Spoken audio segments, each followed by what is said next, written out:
Hello, my name's Mandy, and thank you for taking the time clicking on this video. I wanted to take some time to explain how I pull my workshops and academies together. Now, I've worked with sales teams for a long time now, and it has become so apparent to me as to how I can support both the teams and the managers, and I wanted to share how that works. So I've got three things I want to talk to you about in this short video. The first one is moving from winging it to having a winning approach. The second is building competencies to measure skills and behaviours. And the third one is how I build a tailored approach for each business I work with. So let's look at that winging it to winning it. So I often find that people move into sales because of a career change or they've got there by accident. And that's exactly what happened to me. Back when I was on a graduate program, I asked for some more money and they ended up putting me in sales, which was fantastic because I had a long career in sales after that. However, I didn't have it. I didn't have any sales training. I didn't have an induction plan. I sat next to Bob. He told me what to do. I went off to see the customers. And then I moved through my sales career, having various roles, and basically learnt off the person next to me and spent 80% of the time on my own and thought I did an okay job. It was only after about 15 years in sales did I move into sales training and realised there were techniques, there were tools, there were structures. And it was then I realised that actually there is a way that you can make sure you are doing the right job and doing the right activities day to day to bring value to your customers and hit that target. But what we can find is that my favourite saying, people don't know what they don't know, therefore they just kind of wing it through the day and hoping they've got somewhere to hitting their target. So let's have a look at some examples in new business that could be happening. So it might be that your salesperson is being very transactional in their approach and they are calling the customer or meeting the customer without any objectives. They do little research, they have little information about the customer and the company to understand how they can help. They don't find out about the information on the client they're ringing, so they have an inability to tailor the call so it doesn't feel just like another sales call. One of my favourite subjects is the inability to ask proper questions. So we have too few consultative questions, meaning that we do all the talking, not allowing the customer to talk for us to be curious and find out what their need is. And then finally, definitely last but not least, is objection handling. So many salespeople that I know give up on objections because they either don't know how to answer them or haven't the resilience to overcome. Now, again, this isn't because they're lazy. It isn't because that they don't know how to don't know how to do their job, but it's just because they don't know what they don't know. They don't have the schools and the skills, the tools, the techniques to be able to turn this transactional approach into a consultative approach. We also have the same example for account managers where they don't prioritize their accounts. So sometimes you get medium, low, medium, and high accounts, but actually they're not prioritizing them as to where's the value, where's the potential, how can I grow these accounts?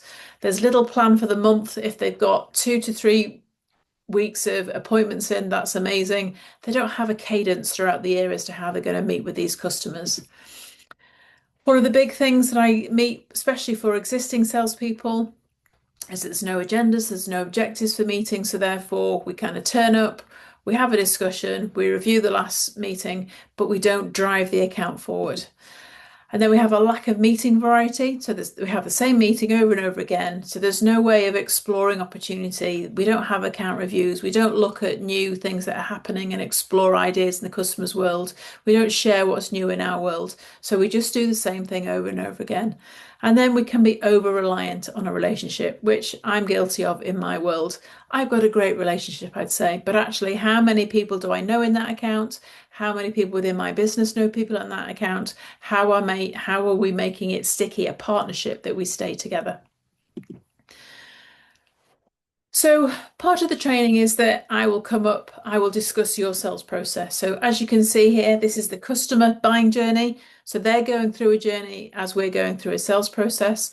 And during a workshop, I would be talking to the sales team and the managers as how we help our customers through this process. And then we have the sales process. So each sales process has its nuance, but we'll identify what your sales process is. And then what we'll do is identify all the tools and techniques in each one, all the skills, behaviors in each one. So for example, in leads or opportunities, you'd be talking about where the leads are coming from. Who's our ideal client? Is it a location thing? Are we doing it through LinkedIn? So what are the things that we need to do within lead opportunity? And then we have all these other things here. And each one of these will be what's the tools and techniques we're using and what's the skills and behaviors we're using.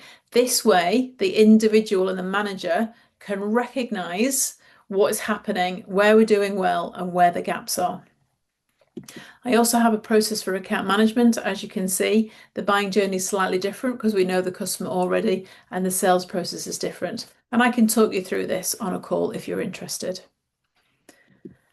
So then we get to the competencies part. So once the team recognise what they should be doing to get the customer through the sales process, what we then have to do is identify the skills and behaviours. So let's use the conscious incompetence model to bring this to life. So at the very beginning of the model, we have the salespeople are unaware of the skills and they have a lack of competence. Now, for existing salespeople, it's rare that they have no skills or no competence. They probably have lots of skills, but actually they don't realise which ones they're using. So it's more likely that your team will be here. They're aware of the skills, but not yet competent. Now, they might be aware of some of the skills, but it's unlikely they'll be aware of all of them. And I'm going to show you the competency in a minute. So what we need to get to is that they're aware of the skills that they need in the part of the sales process and they can use them effectively. This is where we start to build the habits. This is where with managers, coaching and support that we embed that training. This is where your investment is working for itself. Then we get to Planet Utopia, which is where we get to the unconscious competent, where they're performing the skills and it becomes an automatic habit. So when that account manager is going out to a meeting, they automatically send the agenda. They automatically set objectives for that meeting. They follow up. They are things that they do to be a successful sales manager. Now, at the moment, we know that they don't know what they don't know, and this is where the competencies come into play. So what I've got here is I've got a whole set of competencies for every workshop, for new business, for account management, for sales management. And we've got a structure here of 1 to 4. So 1 is no evidence or minimal, 2 is little evidence, 3 is adequate evidence, and 4 is exceptional. And then we have various ones. So what we would do when we're building an academy, we would pick the ones that we need to do, and we would make sure that the salespeople know what they are. They would grade themselves on this 1 to 4 structure. The manager was also grade themselves on this 1 to 4 structure, and they'd be able to see where they are.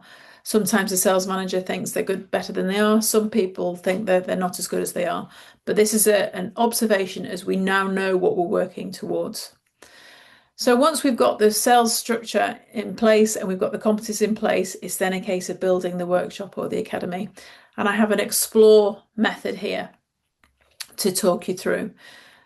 So really lightly, let's go through what we do. So we establish those learning goals at the beginning. What are your challenges? What are your issues? What are your problems that we're trying to sort out?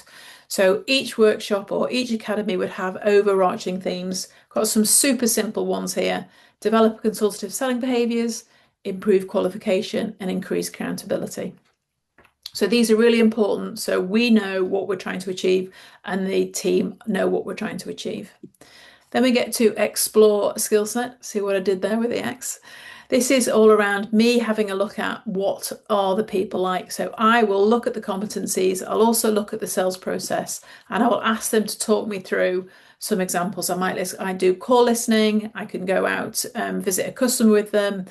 I can get them to do a presentation, but let me see what they know about their own business and then I'll feed that back to the sponsors of the program. And then from here, we start building some outlines. What is this workshop? What is this academy going to look like? And will the structure answer the questions? So this is where we get to the workshops. So highly facilitated workshops, very much tailored to the business I'm in, and each workshop will have a set of objectives, as you can see here, and some pre-work. Now, in these workshops, we do things like qualification structures, which will be designed uniquely for your business. So I've got electrics for a energy company, and every letter stands for something we need to be qualifying in that account. We've got climates,